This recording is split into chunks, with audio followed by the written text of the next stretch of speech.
Live session हम लेकर आते हैं और आज भी यह कार्यक्रम प्रारंभ हो चुका है। आप सभी इससे जुड़कर अपना लाभ उठाएं, इस कार्यक्रम का लाभ उठाएं, विचारों का लाभ उठाएं। तो आज भी उपनिषदों के रहस्यमय विषयों पर ही चर्चा करेंगे। आज की जो चर्चा है वह स्वयं को जानने की एक प्रक्रिया है। मनुष्य के व्यक्तित्व का निर्माण कैसे हुआ।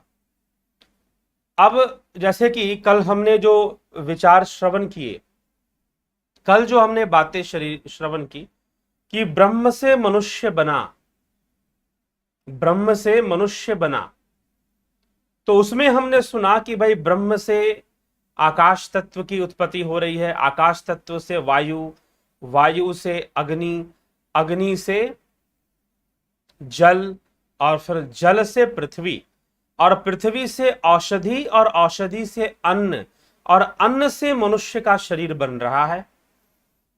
कुछ इस तरह की बात हमने कल श्रवण की, मनुष्य बन रहा है।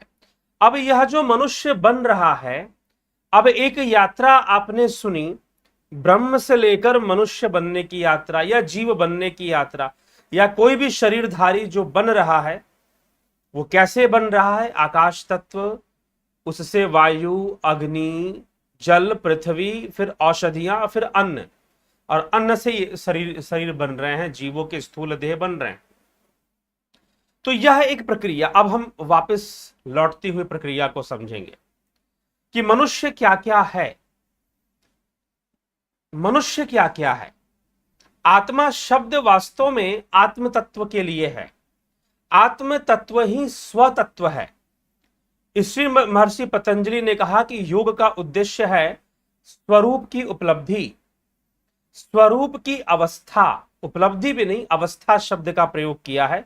तद्द्रष्टु स्वरूपे अवस्था नाम, स्वरूप की अवस्था, जो वास्तविक स्वरूप की अवस्था है, उस अवस्था में पहुंचना योग का उद्देश्य है और वही कैवल्य है। कुछ इस तरह से बातों को महर्षि पतंजलि ने रखा है। तो यहां पर अब चर्चा हो रही है कि स्व को जानो, आत्मा को जानो, और जब तुम स्वयं को जानने की प्रक्रिया में जुड़ोगे तो सर्वप्रथम तुम स्वयं के बारे में यह जानोगे कि तुम्हारा शरीर अन्न से बना है। यह अन्नमय कोश है, अन्नमय कोश है, प्राणमय कोश है, मनोमय कोश है, विज्ञानमय कोश है, आनंदमय कोश है। तो ऐसे तो इन कोशों की चर्चा आती है, लेकिन यहां पर लगभग उन कोशों की ही बातें समझाई जा रही हैं एक प्रक्रिया से, और फिर अंत में आत्मा के बारे में बताया जा रहा है, कौन किसके भीतर है, कौन किसको धारण किए हुए है, कौन किसको चला रहा है। हम इस संदर्भ में इन बातों को समझेंगे। तो सर्वप्रथम अन्न की चर्चा की जा रही है। द्वितीय अनुवाक से आज प्रारंभ करते हैं। ब्रह्मानंद वल्ली द्वितीय वल्ली तैत्तिरीय उपनिषद। तो क्या कहते हैं द्वितीय अनुवाक में, अन्नाद्वयी प्रजा प्रजायन्ते या काश्य पृथ्वीं श्रुता अथो अन्ननैव जीवन्ति अथैनदपि यन्ति अन्ततः अन्नं हि भूतानां ज्येष्ठम् तस्मात् सर्वो औषधमुच्यते सर्वं वै ते अन्नमाप्नुवन्ति ये अन्नं ब्रह्मोपासते। अन्नं हि भूतानां ज्येष्ठम् तस्मात् सर्वौषधमुच्यते अन्नाद् भूतानि जायन्ते जातान यन्नेन वर्धन्ते अधते अति च भूतानि तस्मादन्नं तदुच्यते इति। अर्थात पृथ्वीं श्रुतः अन्नादे प्रजा प्रजायन्ते, या काश्य पृथ्वी, पृथ्वीं श्रुता, पृथ्वीं श्रुता कर पृथ्वी लोक का आश्रय लेकर रहने वाले जितने भी जीव हैं, जिनको आप प्राणी कहते हैं, अन्न से ही उत्पन्न हुए हैं। कैसे उत्पन्न हुए हैं? अन्न से ही उत्पन्न हुए हैं, फिर अन्न से ही जीते हैं। उत्पत्ति भी अन्न से हुआ, उनका शरीर भी अन्न से बना, और फिर आगे का जो जीवन चल रहा है वो भी अन्न पर निर्भर है, वह भी अन्न पर ही निर्भर है। जो आगे का जीवन चलने वाला है और जो चल रहा है, तो वह भी अन्न से ही जीते हैं।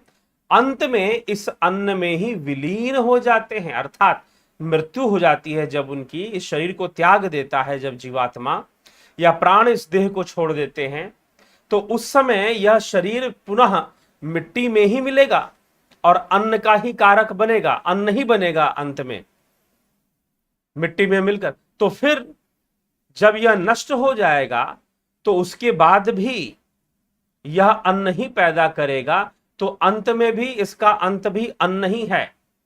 तो यह शरीर अन्न से ही बना था और अंत में अन्न ही बन जाता है, अन्न में ही विलीन हो जाता है। सब भूतों में श्रेष्ठ है, अन्न ही सब भूतों में श्रेष्ठ है, इसीलिए सर्व औषध रूप कहलाता है। सब भूतों में अन्न ही श्रेष्ठ है, इसीलिए सर्व औषध रूप कहलाता है। जो साधक अन्न की ब्रह्म भाव से उपासना करते हैं वे अवश्य ही समस्त अन्न को प्राप्त कर लेते हैं। जो साधक ब्रह्म भाव से, मतलब कि अन्न भी ब्रह्म है, क्योंकि ब्रह्म का ही रूपांतरण अन्न है। ब्रह्म से ही आकाश, ब्रह्म से ही वायु, ब्रह्म से ही अग्नि, ब्रह्म से ही जल, और फिर जल से पृथ्वी, और पृथ्वी से औषधियां, औषधियों से अन्न। तो यह ब्रह्म का ही अभिव्यक्ति है, मैनिफेस्टेशन ऑफ ब्रह्म हम ये कह सकते हैं।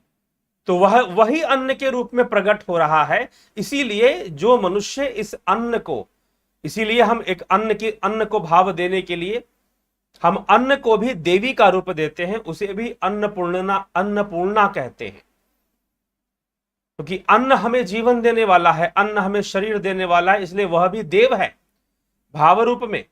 और नहीं तो स्वयं ब्रह्म की ही अभिव्यक्ति है और देवता ब्रह्म के ही प्रतिनिधि कहे गए हैं।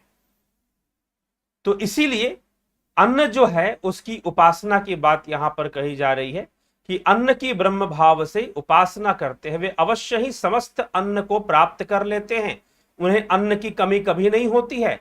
अन्न ही भूतों में श्रेष्ठ है, अर्थात पृथ्वी तत्व है।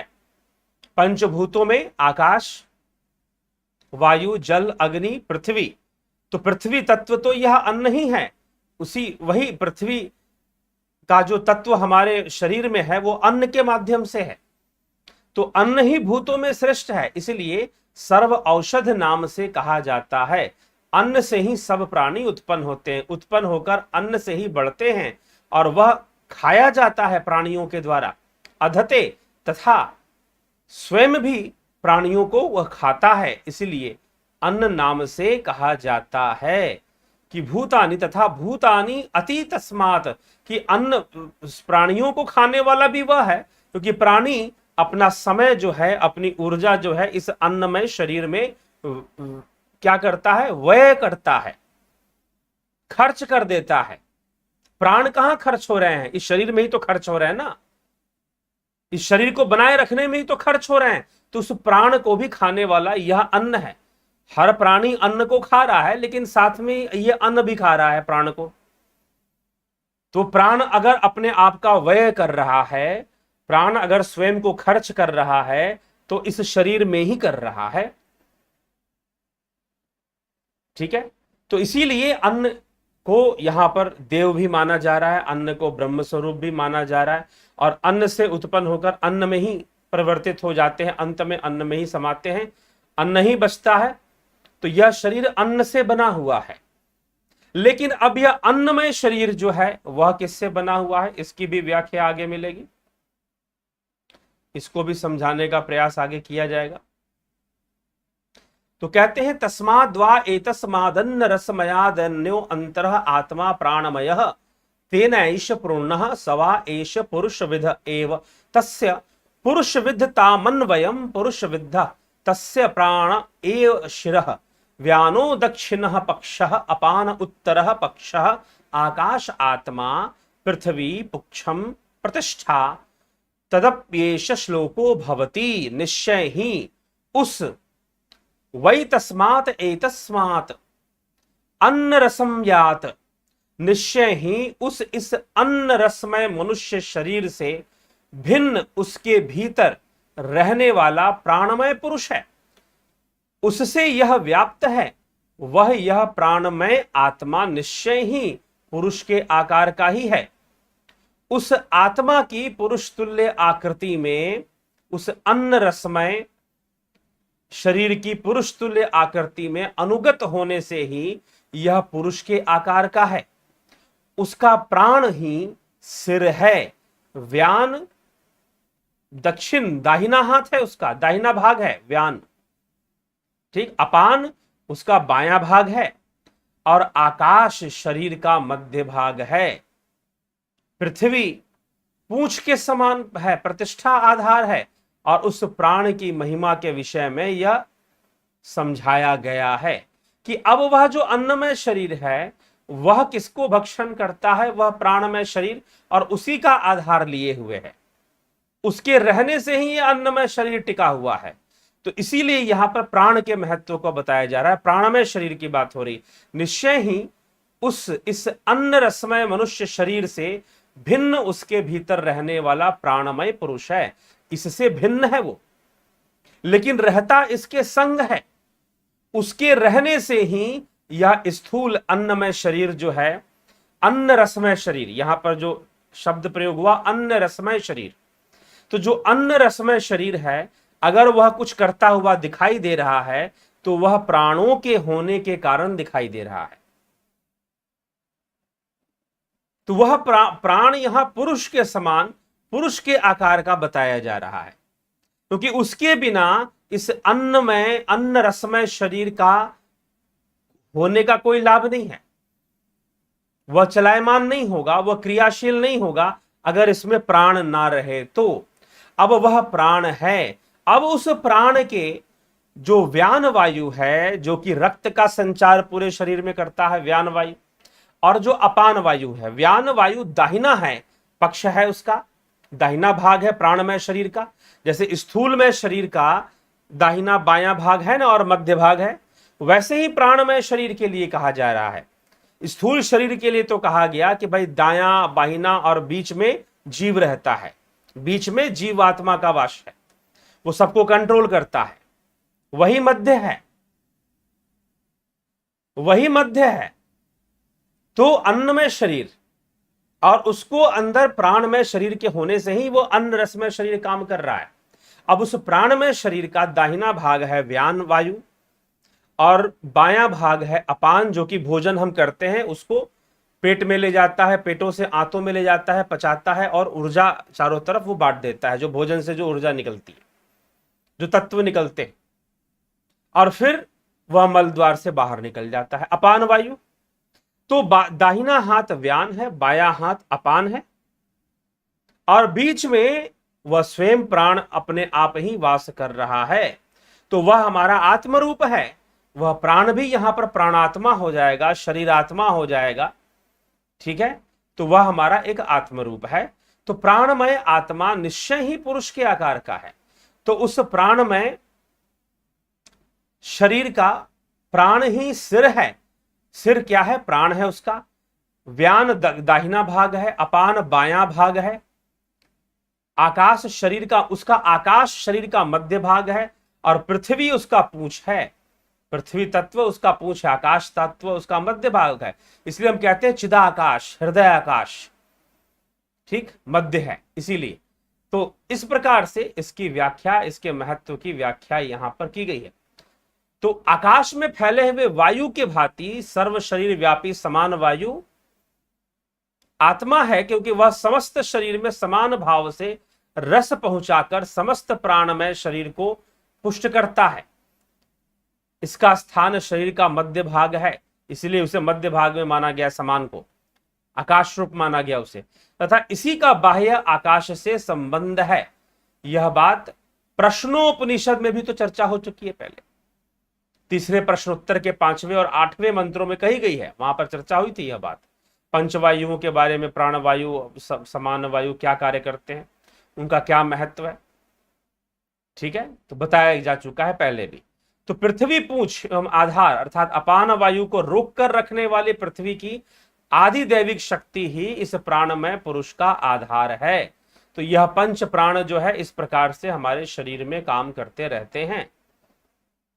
तो इस अन्न रसमय शरीर को पकड़ के रखने वाला, इसको बना के रखने वाला प्राणमय शरीर है, ठीक है।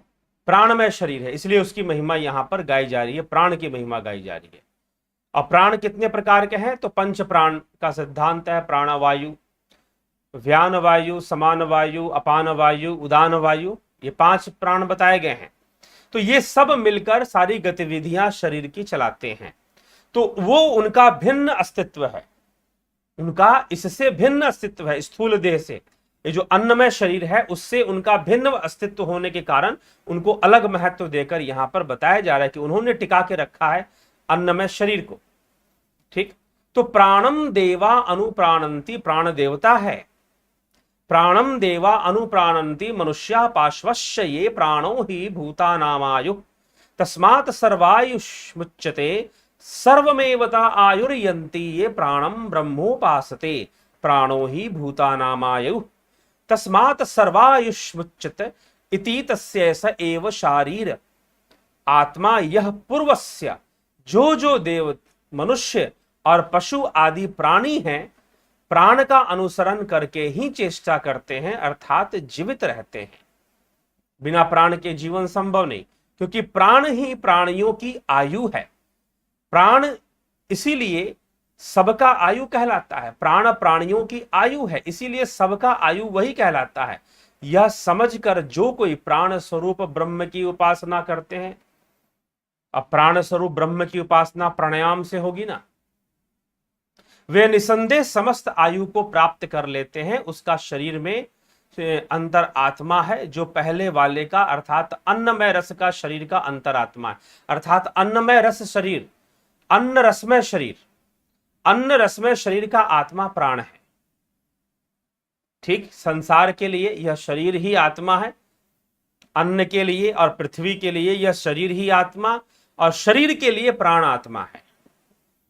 शरीर प्राण के आधार पर चल रहा है, तो शरीर के लिए प्राण आत्मा है, यह शरीर में व्याप्त है, शरीर को पकड़ के रखने वाला है, शरीर को खड़ा करने वाला है। उसके निकल जाने से यह अन्न रसमय शरीर कुछ ना करने वाला। इसकी जितनी भी एक्टिविटी है, जितना भी प्रसार है, जितना भी कार्य है, मैं बोल रहा हूं, आप सुन रहे हैं इस शरीर के माध्यम से, वो प्राणों के कारण है। इसीलिए इस शरीर का आत्मा कौन है? प्राण हो गया, प्राण हो गया। अब चर्चा है कि भाई प्राण का आत्मा कौन है। ठीक, अब इससे एक कॉन्सेप्ट क्लियर करने का प्रयास किया जा रहा है कि आत्मा क्या है। अंत में पता चलेगा, जब विशुद्ध आत्मा की बात आएगी, तो इस प्रक्रिया जब ये पूरी होगी, ये चर्चा जब संपूर्ण होगी, तब तो शरीर का आत्मा प्राण है, प्राण का आत्मा क्या है, अब उस पर चर्चा होगी। ठीक है जी, चलिए आगे बढ़ते हैं, देखते हैं क्या कैसे चर्चा की जा रही है। तो आगे कहा जा रहा है, तस्माद्वा एतस्मात् प्राण मयादन्यो अंतर आत्मा मनोमयः। शरीर का आत्मा प्राण और प्राण का आत्मा मन है। इसीलिए कहा गया कि तस्माद्वा एतस्मात् प्राण मयादयन्तो दन्यो अंतर आत्मा मनोमयः तेनैष पूर्णः सवा एव पुरुष विध एव तस्य पुरुष विधात्मनव्यम पुरुष विधा तस्य यजुरेव शिरः ऋग दक्षिण पक्षः साम उत्तर पक्ष आदेशात्मा अथर्वा अंगिरसः पुक्षम प्रतिष्ठा तदप्येष श्लोको भवति। अर्थात यह निश्चय है कि इस प्राणमय पुरुष से भिन्न उसके भीतर रहने वाला मनोमय पुरुष है। अगर शरीर का आत्मा प्राण है तो प्राण का आत्मा मन है। मनोमय कोश, अन्नमय कोश, प्राणमय कोश, मनोमय कोश, विज्ञानमय कोश, आनंदमय कोश, पंचकोशों की चर्चा आती है ना। तो उस मनोमय शरीर से यह प्राणमय शरीर व्याप्त है। वह मनोमय शरीर निश्चय ही पुरुष के आकार का है, पुरुष विधा, पुरुष के समान है। उसकी पुरुष तुल्य आकृति में अनुगत होने से ही यह मनोमय शरीर पुरुष जैसा है। उस मनोमय शरीर का यजुर्वेद सिर है, ऋग्वेद दाहिना पक्ष है, सामवेद बायां पक्ष है, और आदेश विधि वाक्य शरीर का मध्यम भाग है। अथर्वा और अंगिरा ऋषियों द्वारा देखे गए अथर्व वेद के मंत्र ही इसका अंत है, अर्थात सार है। इसका पूछ है, पुच्छम आधार उसकी महिमा के विषय में भी यह आगे जाने वाला श्लोक है। तो क्या कह रहे हैं कि भाई शरीर के लिए प्राण आत्मा है, प्राण के लिए मन आत्मा है। तो प्राण के कौन कौन से पक्ष थे? प्राण ही सिर था, वहां पर दाहिना भाग क्या हो गया था? व्यान, बायां भाग अपान हो गया था। ठीक है, फिर समान हो गया था जो मध्य में है, आकाश तत्व से उसका संबंध है समान वायु का, तो समान हो गया था बीच में। और पुच्छ में फिर अपान, क्योंकि वह रोके रखता है अपान वायु को पुच्छ के स्थान पर। ठीक, वहां से अपान वायु कंट्रोल होता है तो मूलाधार चक्र के पास। तो इसीलिए प्राण की चर्चा की गई। अब मनोमय कोश की चर्चा की जा रही है। तो मनोमय कोश में कहा जा रहा है कि यजुर्वेद इसका सिर है, ठीक, ऋग्वेद इसका दाहिना भाग है, सामवेद बायां भाग है, और इन सब का जो सार वेद है वो अथर्ववेद के अंदर सारे वेदों, संपूर्ण वेदों का अंत होता है अथर्ववेद से। तो अथर्ववेद इसका पुच्छ भाग है, अर्थात ये सबको रोके हुए, सबको आधार दिए हुए अथर्ववेद। तो अब मन के भाग कौन है? वेद हैं, वेद हैं। मन का पोषण वेदों से होता है, वेद श्रवण से होता है, वेद चिंतन से होता है, वेद मनन से होता है। किसका पोषण? मन का पोषण होता है। सत्संग से होता है, स्वाध्याय से होता है, प्रवचन से होता है, मन का पोषण होता है। इसीलिए यहां मनोमय कोश कि भाई शरीर है, शरीर टिका हुआ है प्राण के आधार पर, लेकिन प्राणों को भी दिशा देने वाला तो मन है, प्राणों को भी दिशा देने वाला तो मन है। तो इस शरीर के लिए प्राण आत्मा है और प्राण के लिए मन आत्मा है। अब मन के अंदर भी कोई सूक्ष्म है क्या जो मन को भी कंट्रोल कर रहा है?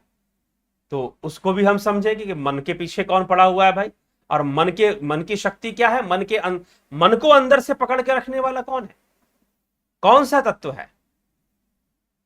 ठीक, शरीर को पकड़ के रखने वाला प्राण तत्व है, प्राणों को पकड़ के रखने वाला मन तत्व है, और मन को पकड़ के रखने वाला मन की आत्मा कौन है? शरीर के लिए प्राण आत्मा, प्राणों के लिए मन आत्मा। अब मन की आत्मा कौन है, उस पर चर्चा आ जाएगी,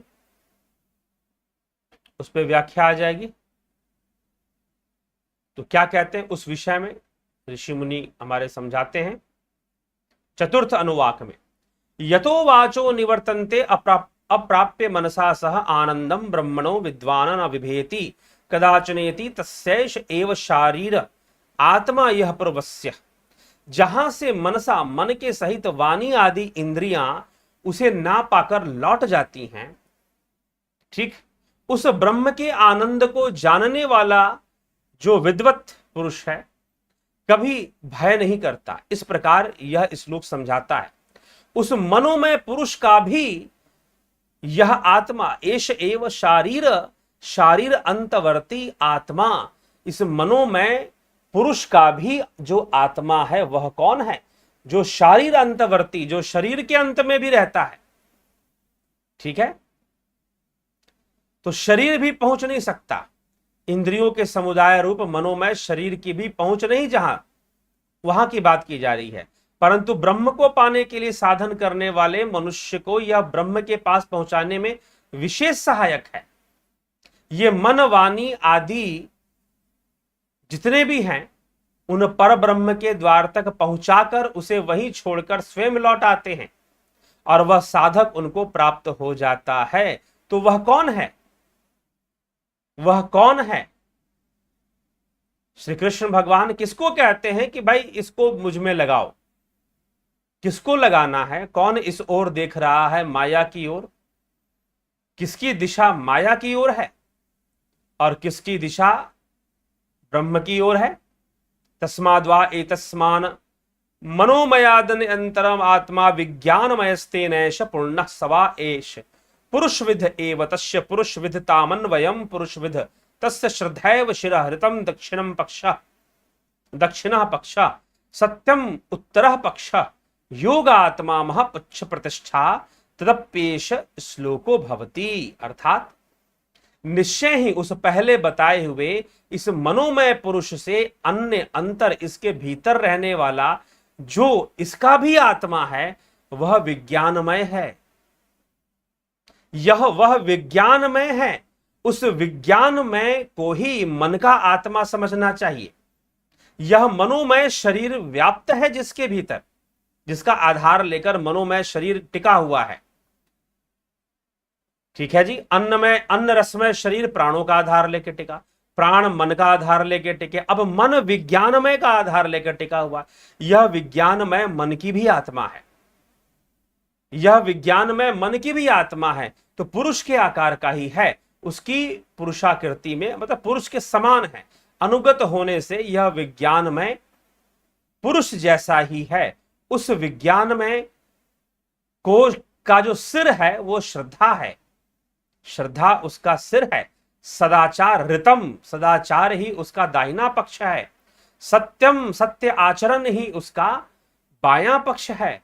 योग अर्थात ध्यान, इन दाया बायां सबको संतुलित करने का जो मार्ग है वो योग है।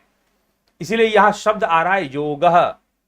योगः यही इसका मध्य भाग है, इससे विज्ञान में शरीर का यही इसका मध्य भाग है। महा नाम से प्रसिद्ध है, यह परमात्मा महानाम से प्रसिद्ध है। महत ब्रह्म योनि है यह, जिसे श्री कृष्ण क्या कहते हैं, महत ब्रह्म योनि। महत ब्रह्म योनि क्या है भाई? यह महत ही तो ब्रह्म की योनि है, यहीं से तो सारी सृष्टि हो रही है। तो इसे विज्ञानमय यह बुद्धि है, यह बुद्धि है। ठीक है, यह क्या है? यह बुद्धि है, यह बुद्धि तत्व है, यह महत तत्व है जो कि विज्ञानमय है, और यह विज्ञान में ही जीवत्व है। वास्तव में जीव, जिसे हम जीव कहते हैं, भूत कहते हैं, प्राणी कहते हैं, यह विज्ञान में ही प्राणी है, यही जीव है, इसी का भटकाव है। ठीक, तो सत्य आचरण इसके बायां पंख है, और योग, योग ही इसका मध्य भाग है। योग के द्वारा ही इसका निवारण होता है, तो इसका मध्य भाग स्वयं योग है। मह नाम से प्रसिद्ध है। पुच्छम, मह ही इसका पुच्छ है, इसी के आधार पर यह टिका हुआ है। मह मतलब बुद्धि, बुद्धि के आधार पर यह टिका हुआ है यहां पर। तो यह उस विषय में यह आगे कहे जाने वाला भी श्लोक है फिर, ठीक, जिसकी चर्चा आगे फिर हो रही है। तो इस प्रकार से विज्ञानमय, विज्ञानम यज्ञम तनुते कर्माणि तनुते अपि च विज्ञानम देवाः सर्वे ब्रह्म ज्येष्ठमुपासते विज्ञानम ब्रह्म चेद्वेद तस्माच्चेन प्रमादति शरीरे पाप मनो हित्वा सर्वान् कामान् समश्नुत इति तस्यैष एव शारीर आत्मा यह प्रवस्य। विज्ञानम यज्ञम तनुते कर्माणि तनुते अपि च विज्ञानम देवाः सर्वे ब्रह्म ज्येष्ठमुपासते। ठीक, विज्ञानम यज्ञम, कि भाई यही यज्ञ करने वाला है, यज्ञ का अनुसार, क्योंकि यही जीव है, इसी के तो कर्म है, कर्म बंधन भी इसी के लिए है, इस विज्ञानमय के लिए। तो इसीलिए यह वास्तविक जीव कौन है? यह विज्ञानमय है। ठीक है, सदाचार ही इसका दाहिना पक्ष है। ऋतम सत्यम योग उत्तरः पक्ष योगः, योग इसका मध्य पक्ष है, क्योंकि इसी के द्वारा, और महतत्व इसका पूछ है, क्योंकि वही इसको पकड़ के रखने वाला है, आधार देने वाला बेस है। तो यहां तक चर्चा किसकी, एक तरह से हम साधारण भाषा में इसको समझे तो अन्न रसमय शरीर, इसका आत्मा प्राण, प्राण का आत्मा मन, मन का आत्मा विज्ञान में मतलब बुद्धि। तो श्री कृष्ण भगवान भी कहते हैं कि इंद्रियां सूक्ष्म है, इंद्रियों से सूक्ष्म प्राण, प्राण से सूक्ष्म मन, मन से भी सूक्ष्म बुद्धि, और इस बुद्धि से भी बहुत अधिक सूक्ष्म आत्मा है जो विशुद्ध आत्मा है। ठीक, तो अभी उसकी चर्चा बाकी है, उसकी चर्चा करेंगे। ठीक है, क्योंकि उसकी चर्चा ही तो महत्वपूर्ण है कि अब तक हमने ये चार चीजें हमने पढ़ ली। शरीर का आत्मा प्राण, प्राण का आत्मा मन, मन का आत्मा बुद्धि, विज्ञान में, विज्ञान में उसे कहा जा रहा है बुद्धि। यह मन का आत्मा हो गया। अब उसका भी कोई आत्मा है क्या? उसके भीतर भी कोई शक्ति है क्या जो उसको भी चला रही है, उसको कंट्रोल कर रही है, जिसका आधार लेकर वह टिका हुआ है? जी हाँ, एक शक्ति तो अभी और बचती है ना, उसकी चर्चा भी होगी। तो यह लौटने की प्रक्रिया है, बनने की प्रक्रिया हमने सुनी, और वापस जाने की प्रक्रिया भी हम देख रहे हैं, समझ रहे हैं।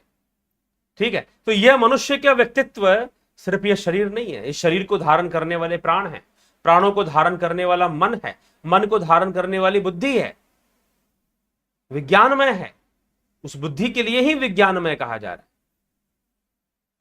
और उसको भी धारण करने वाला, उसमें से भी देखने वाला, उसमें से भी देखने वाला, उसी से तो सब सृष्टि हो रही है, उसी से तो सारा ये सब बना माना गया है, सबका अस्तित्व माना गया है। लेकिन उसको भी बनाए रखने वाली एक सत्ता है, उसको भी टिकाए रखने वाली एक शक्ति है, उस पर विचार किया जाएगा आगे के व्याख्यान में। ठीक है, तो चलिए अभी चलते हैं आपके प्रश्नों पर, आपके टिप्पणियों पर। क्या कहते हैं आप, क्या कहते हैं आपके विचार। ठीक, विक्रम सिंह जी बहुत बहुत अभिनंदन आपका। राजू पाल जी ओम तत्सत। बलदावनाथ योगी जी, राम निवास मीना, जय श्री कृष्ण जी।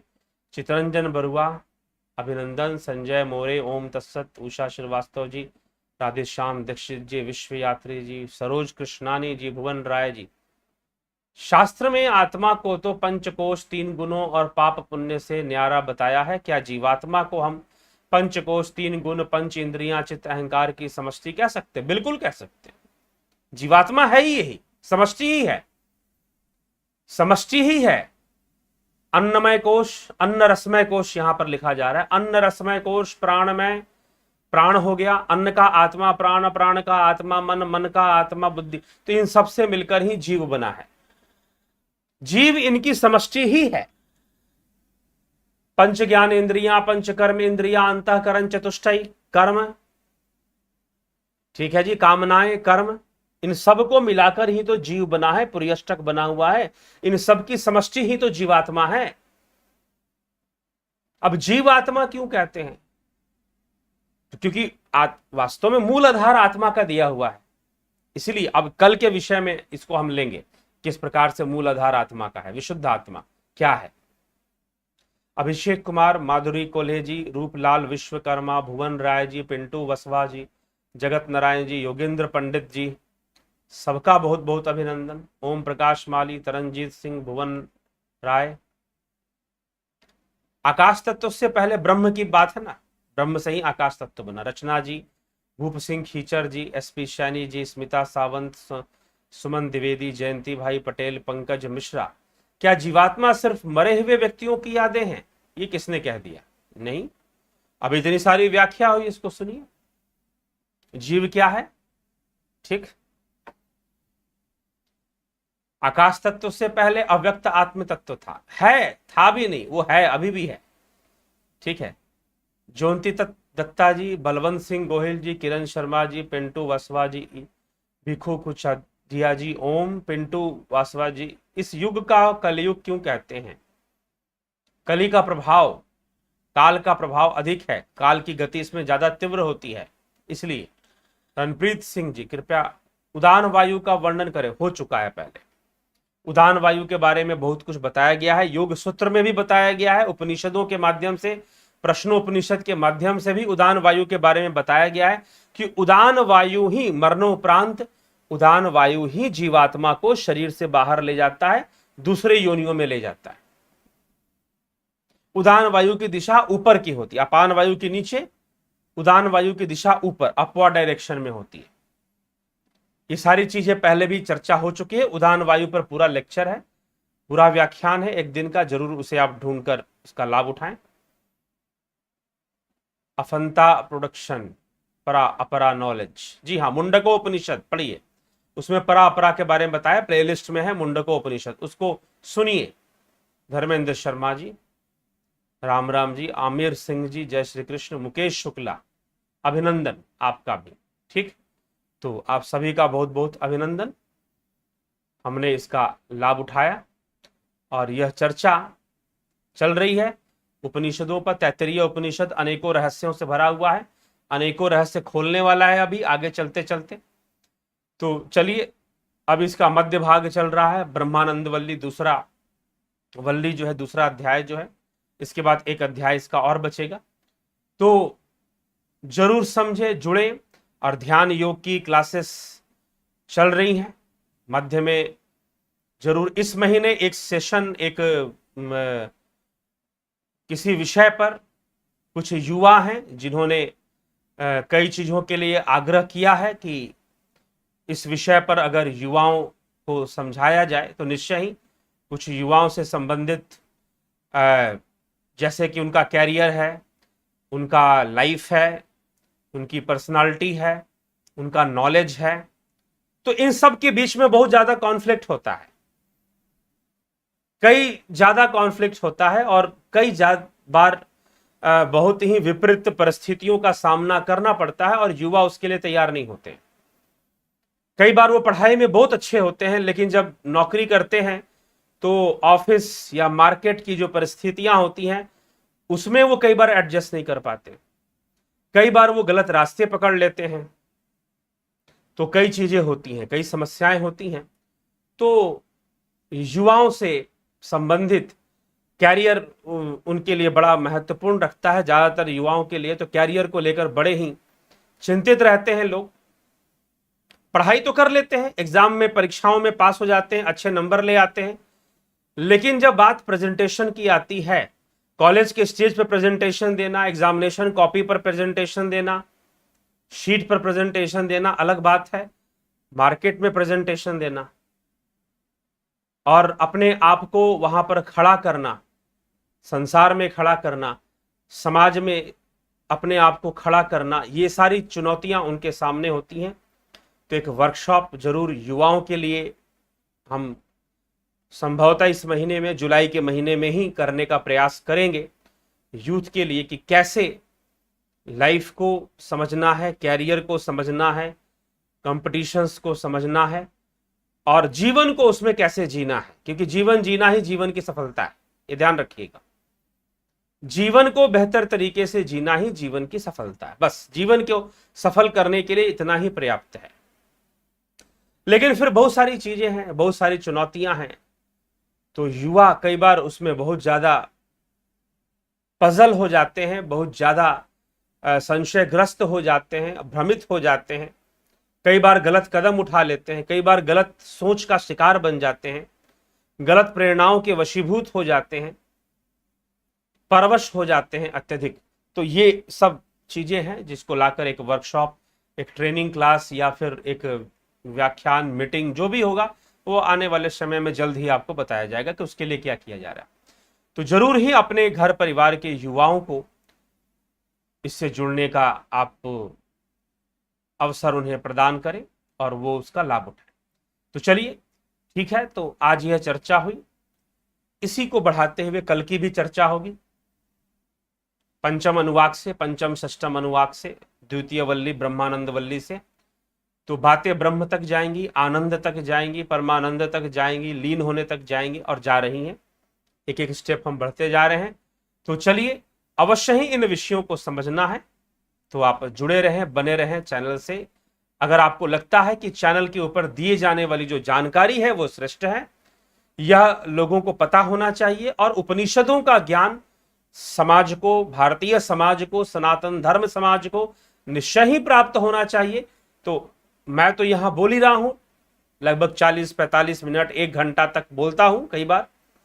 तो आप भी कुछ करें, शेयर किया करें, कम से कम शेयर किया करें, वीडियोस को शेयर करें, लोगों तक पहुंचाएं। और ध्यान योग से जुड़ना चाहते हैं तो ध्यान योग से जुड़कर उसका लाभ उठाएं। ध्यान योग कोर्स 29 तारीख से भी शुरू हो चुका है, 11 तारीख वाला खत्म होने वाला है, खत्म हो गया है लगभग, थोड़ा बहुत बाकी है, वो भी खत्म हो जाएगा। और 29 तारीख वाला शुरू हो चुका है। अब कब शुरू होगा दूसरा सेशन ध्यान योग का, कब से शुरू होगा तो वो बताएंगे, अभी उसमें समय है, उसमें अभी समय है, तो उसका आपको उसकी जानकारी कुछ दिनों बाद, 4-5 दिन बाद, अगले हफ्ते तक जरूर आपको मिल जाएगी कि ध्यान योग का अगला सेशन कब से शुरू होने वाला है। तो जो उसको ज्वाइन करना चाहते हैं अवश्य ही ज्वाइन कर उसका लाभ उठा लेंगे। ठीक है, तो जिज्ञासु, आज इसी के साथ इस सभा को, इस कार्यक्रम को यहां पर विश्राम देंगे। कल पुनः 9 बजे हम आगे बढ़ते हुई चर्चा को लेकर आएंगे और उस पर निश्चय ही चर्चा करेंगे। तो बहुत बहुत आभार है आप सभी का कि आप उपनिषद और शास्त्रों से संबंधित इस चर्चा में भाग लेते हैं, जुड़ते हैं और इसका लाभ उठाते हैं। निश्चय ही दूसरे भी लाभान्वित हो, ऐसा प्रयास हम सबको मिलकर करना चाहिए। बहुत बहुत आभार आप सभी का।